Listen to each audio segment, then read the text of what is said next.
Let's begin.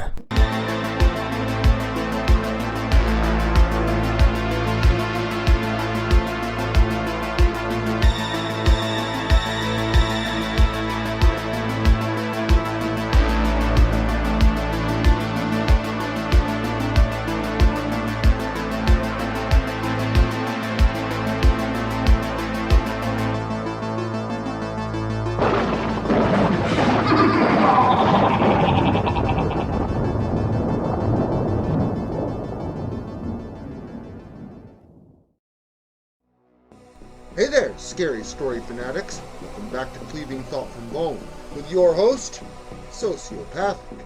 Are you hungry for fear? Be careful what you wish for. It's time to settle in for a little reboot that I like to call Dog Will Hunt.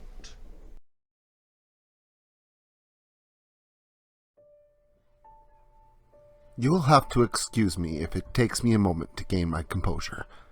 I haven't been able to stop vomiting, or rather I've only recently regained control of my insides, for the time being anyway.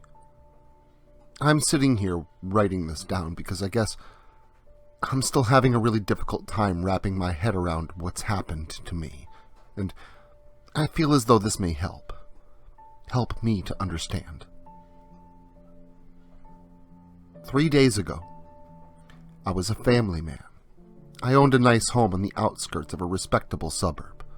I was a proud husband to a beautiful woman and a father to a newborn baby girl.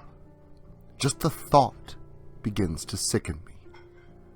But I'll do my best to ignore my quivering gut and recall the events that led me to where I am now.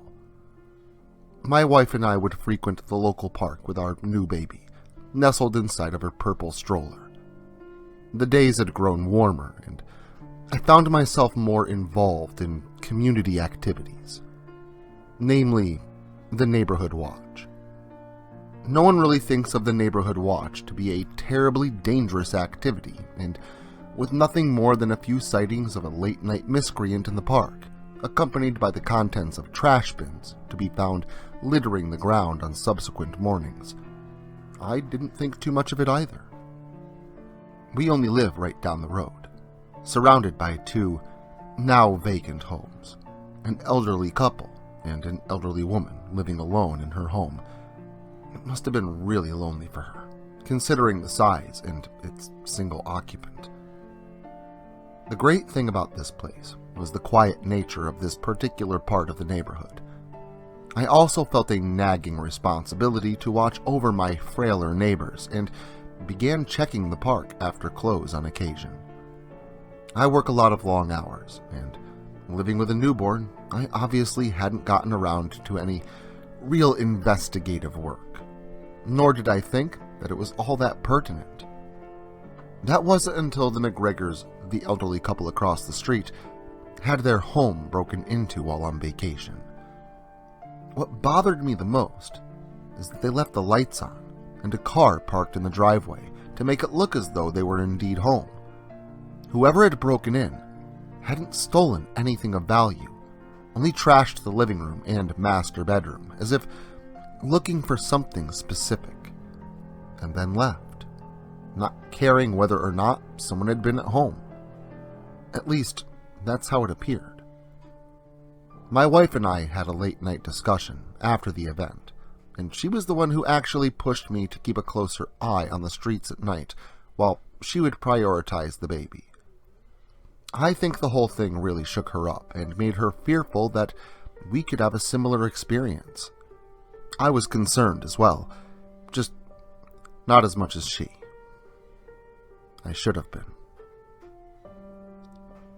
I made it a point from that point on to sit and watch the happenings outside from the comfort of my porch.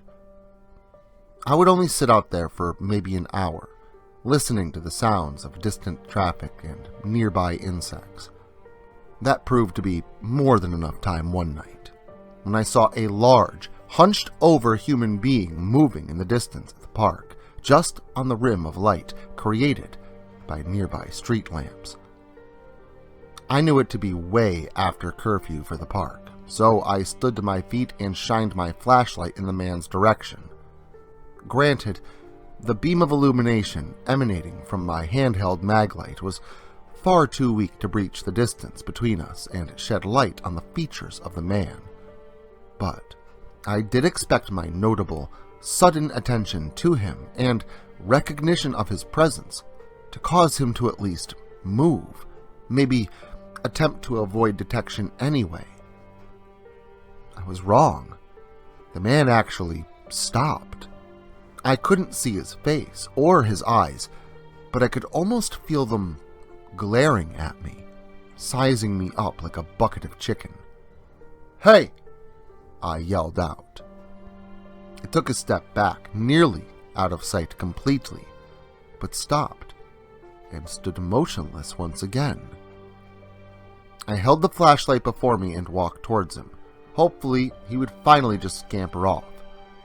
Looking back, I know that I should have alerted my wife to inform the local police, but it occurred to me that if I could just get close enough, I could land sight on this man's features and gain an accurate description, one that would facilitate his arrest and regain the safe feeling this little cul-de-sac once had. Just a little closer. It wasn't like I had to get all that close. I was now in the park, and I could see this hulking mass at the edge of the tree line, past the overhead lamp, and directly in front of me. Again, specific details eluded me, but something seemed wrong. His shape was wrong. His shoulders were far too large, especially for the support of such a small waist. And his arms, they had to be its arms, hung down way too low to be natural. I stopped where I stood, now realizing that whatever this thing was, it had lured me here. I was its prey. It was when I heard a bellowing growl that I began walking backwards, ever so slowly. What stood before me could not have been a man, for no human could have made that sound. My backpedaling quickly turned into a sprint once I had decided to turn myself around and face my house. My only thoughts were of my family and getting to a phone. It only took a few strides when I heard the thump of running steps behind me. They were far too awkward to be a human stride, and much faster than mine. It was when I felt a sharp pain on my neck that I blacked out. I awoke on a stretcher. Pale, shining white paint and clear tubing emphasized themselves as I opened my eyes. A man sat beside me, dressed in white, asking me all kinds of questions that I found myself too weak to answer. I awoke the second time in the hospital. This time I was much more alert. In fact, I was feeling better than I had in years. I was told by my doctor, who stood alongside a policeman and my wife, that I had been attacked, that my wife had heard a loud commotion in the park and noticed my absence, that if the police hadn't shown up when they did, that I likely would have been dead. The cops apparently thought their presence had scared the perpetrator off. The dire nature of my wounds, however, encouraged him to inform me of the miraculous nature of how fast I had healed from them. When I had been found, my neck was said to have been nearly torn down to the jugular, and now, overnight, I was nearly well enough to return home. The doctor insisted that I remain for observation, but I assured him that I felt great and I wanted to leave. And that's when the cop stopped me and told me that he wanted to ask me a few things first, primarily if I had gotten a look at the guy who had attacked me. I really couldn't. I would have told him what I did see, but I thought that he would think me mad. So I told him I only remembered a large man roaming around the park and chasing me back to my house. Eventually, after talking with my wife and I some more, he decided that he had enough and asked me to call him if I remembered anything else, giving me a business card. The doctor then asked me to rest, but I held firm on leaving, and that's what I did. That evening, my wife's sister came to drop off the baby before asking me if I was okay, talking a little with my wife, and leaving for home. I was so happy to see my little girl, beautiful blonde locks and dressed in her pink daddy's girl onesie. I played with my wrinkly newborn baby girl, loving brown eyes staring back at me with wonder, while my wife cooked dinner for us both. There was a high police presence that night, so we didn't find ourselves too concerned, but both concluding with a humorous tort that I shouldn't be needed and that there was no need for me to sit on the porch. We laughed a little about it all, put the baby down after a little post-dinner television, and slipped off to our bedroom. We made passionate love that night, my wife happy, I think, just to have me in her arms, holding her tightly back. We lay in bed for about 2 hours, staring out the window at the increasing moonlight, talking to each other as we drifted off to sleep.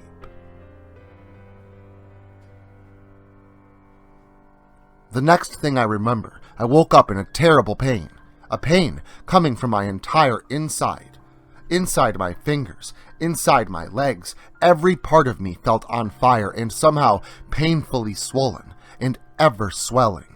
I clutched at my skull, the roof of my mouth feeling pushed and full of pressure, as if my face was going to explode.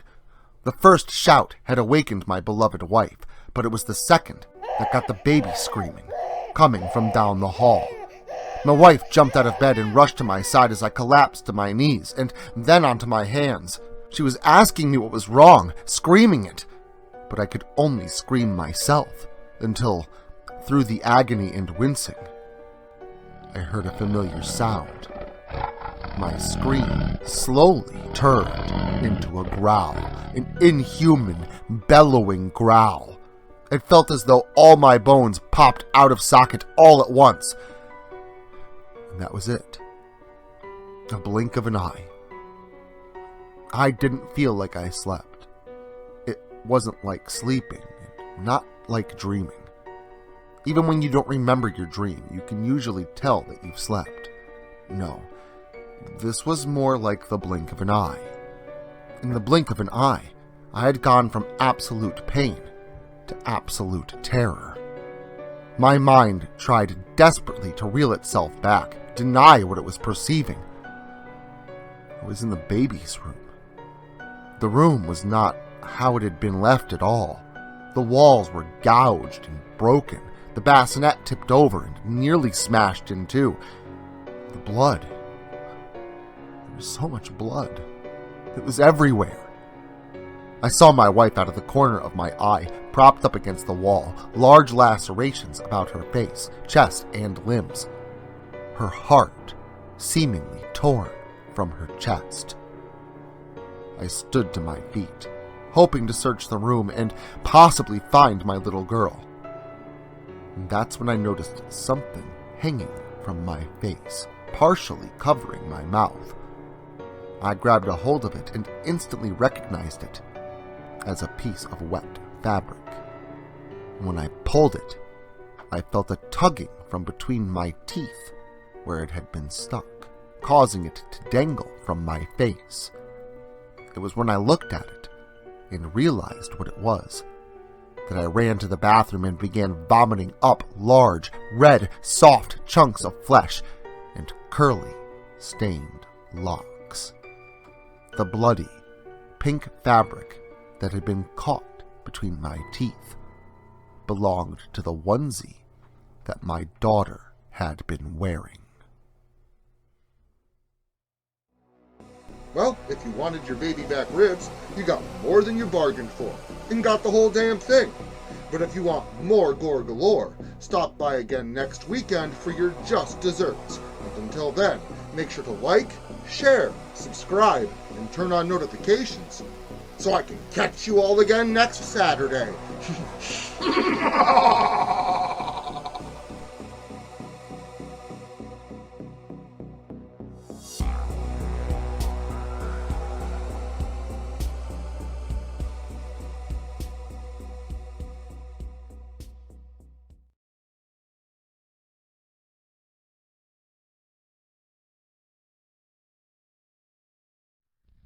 Social media can be very unpredictable, especially regarding horror content.